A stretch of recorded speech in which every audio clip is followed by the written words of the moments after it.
Pamilya ng nasawing apprentice seaman ng PCG hindi raw kumbinsido sa resulta ng autopsy sa biktima.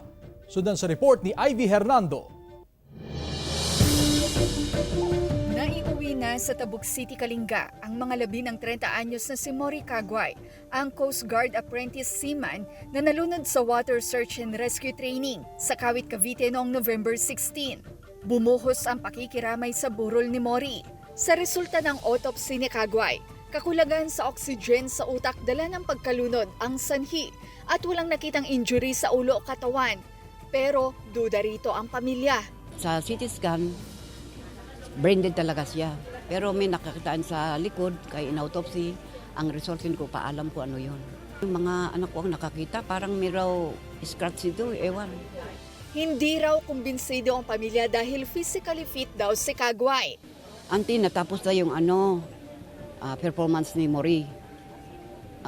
Pabalikin ulit. Pero si Mori talagang wala na siyang lakas. Hindi part of the training yung sinubrahan nila hanggang sa mamatay. Kaya ayaw nilang magsalita. Wala rin umanong maibigay na malinaw na impormasyon sa pamilya kaugnay sa insidente. Kung wala yung video, paano natin malulutas ang mga ibang mamatay sa ganito? Layunin ng Coast Guard, ang utmost concern sana nila, yung safety talaga. Hindi naman makatao yung ginawa nila. Hiling ng ina ng biktima na magsagawa ng inspection ang mga commander ng Coast Guard kung tama ang trato ng trainers sa mga trainee.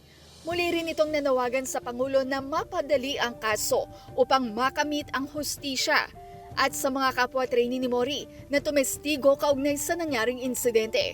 Sinisikap ng news team na makuhanan ng pahayag ang pamunuan ng PCG. Kasama si Norman Raca, Ivy Hernando, 1 North Central Luzon.